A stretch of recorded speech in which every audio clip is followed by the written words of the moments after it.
Se a causa do dólar a 6,15, 6,20 foi, entre aspas, um ataque especulativo, esses ataques talvez tenham criado uma diversificação agora, porque eles começaram a aparecer também na Índia, né, com a rúpia indiana chegando ali nas mínimas históricas em relação ao dólar, passando ali dos 85, né, das 85 rúpias por dólar, e também as suas máximas históricas do dólar em relação ao rublo da Rússia, né, passando ali dos 115 pela primeira vez.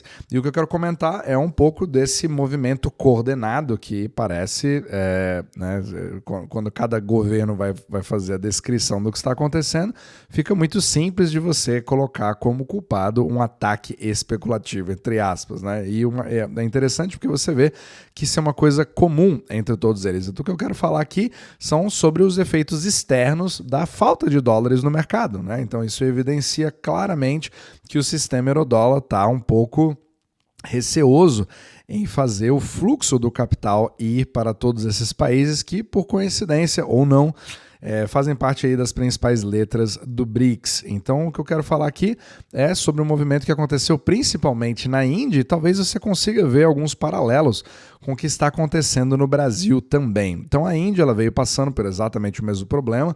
A rúpia, nesse momento, deixa eu só pegar aqui, está 85,57 e literalmente na sua máxima histórica. Então, esse é um movimento que veio vindo desde ali dos anos 2000, onde a rúpia era metade, né, na verdade, valia o dobro, né? O dólar era somente 45 rúpias e agora nós estamos aí no dobro. E aproveitando aqui para ver o da Rússia, no início ali dos anos 2000, o dólar era somente 30 rublos no início dos anos 2000 e aqui, novamente, estamos, se não estamos nas máximas históricas, estamos bem perto ali com 113,75 no dia que eu estou gravando aqui. Basicamente o último dia do ano, né, 31 de dezembro, que eu estou gravando esse podcast.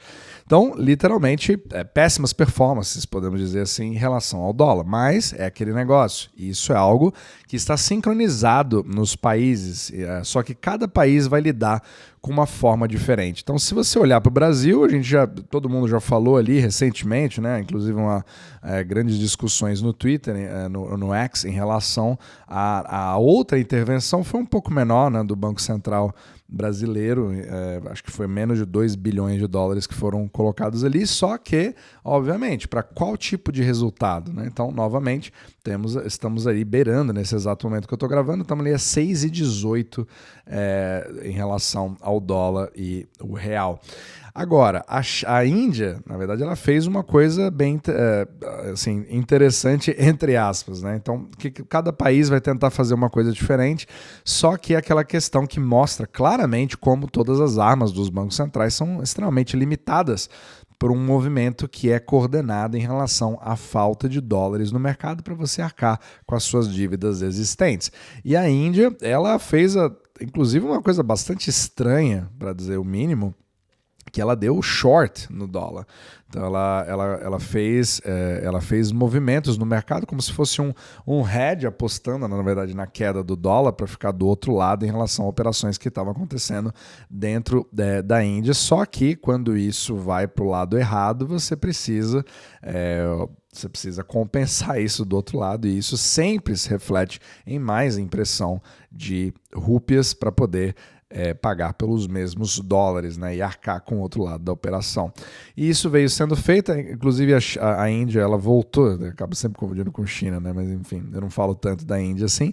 A Índia ela acabou revertendo a sua metodologia porque ela viu que isso simplesmente não está dando certo. Só que fica a questão, o que vai ser feito a partir de agora? Será que ela vai conseguir ter outras ferramentas? Então tudo isso vai criando aquele mal-estar e vai, obviamente, corroendo o poder de compra de quem detém as rúpias, fazendo com que você acelere o processo do milkshake do dólar. Então isso é muito interessante de você ver os paralelos entre esses países nesse exato momento. Como todos eles são emergentes, você vê uma pressão forte agora do grupo, né, do mercado emergente, em relação ao dólar, aquele dólar wrecking ball, né? Então o DXY continua, né, a força do dólar, o índice da força do dólar continua bastante incômodo se você está num desses países, né? Ali a 108,25, isso demonstra claramente que pelo menos evidencia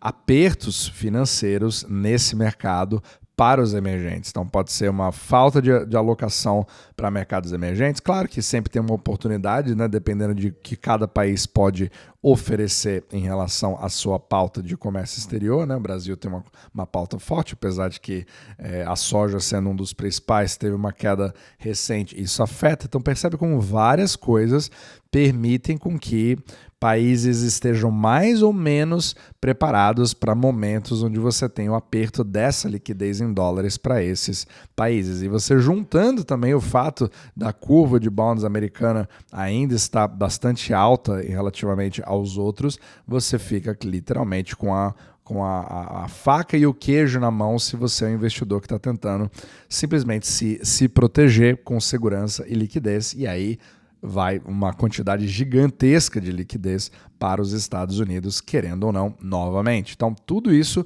acaba se retroalimentando. Mas, por outro lado, isso também reflete a fraqueza nas próprias economias internas desses países, que vão mostrando que a sua capacidade de obter esses dólares ou fazer isso girar para você poder, né, fazer literalmente, né, a velocidade do dinheiro aumentar nos seus financiamentos externos, nas suas exportações, na sua economia interna.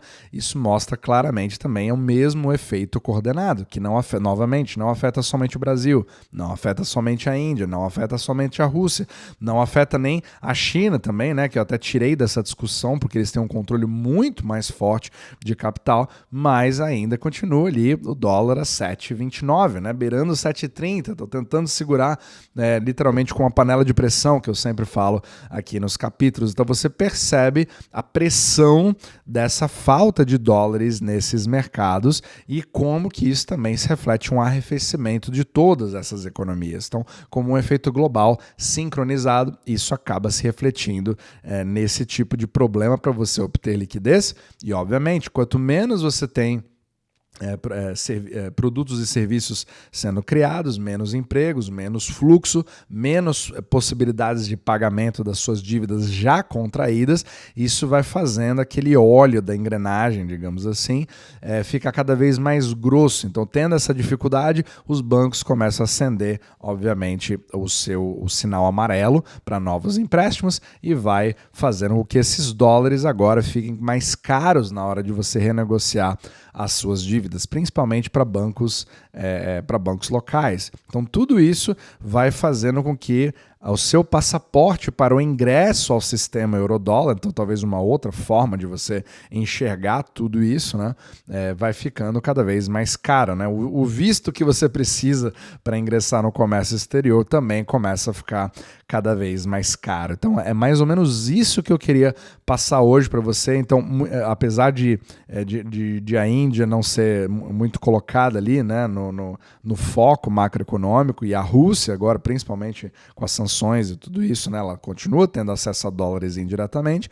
porém ela também está tentando achar outras formas. Inclusive saiu uma notícia recente, né, de como a Rússia está se voltando cada vez mais para as criptomoedas, né, como stablecoins e até o Bitcoin, para poder justamente sair de tudo isso e se proteger desse mesmo problema da sua própria moeda, né? Talvez já esteja criando uma reserva de Bitcoin, por exemplo, ninguém sabe, né, além do ouro. Então, tudo isso há de ser visto ao longo do tempo. Mas o mais importante é que cada país vai tentar usar das armas que tem para poder continuar correndo nessa esteira do dólar que vai andando cada vez mais rápido. Mas lembrando, isso não significa que a partir daqui vai ser uma coisa que só piora ao longo do tempo. Nada vai de forma linear. Então você sempre tem correções, inclusive uma correção no dólar, por exemplo, principalmente com uma migração, às vezes, do governo Trump, etc., que tem total interesse de deixar esse dólar mais fraco, né? Apesar das tarifas, enfim, vai ser interessante ver como que isso vai fluir evoluir ou não, para justamente um dólar um pouco mais baixo consegue trazer esse alívio de volta para o mercado de capitais, deixar um pouco menos unilateral. Então vamos ver a cena dos próximos capítulos, mas a Índia, mais um indicador, da mesma forma que eu fiz o capítulo passado, como o Brasil pode se tornar um indicador macroeconômico, da mesma forma você precisa ver o câmbio na rúpia, né? Às vezes você avaliar, isso é uma coisa só do Brasil ou é do BRICS como um todo, são dos emergentes como um todo, como isso está se comportando. Então tudo isso te permite você ter um quadro mais completo para que você tome a sua própria decisão, proteja o seu capital e também da sua família.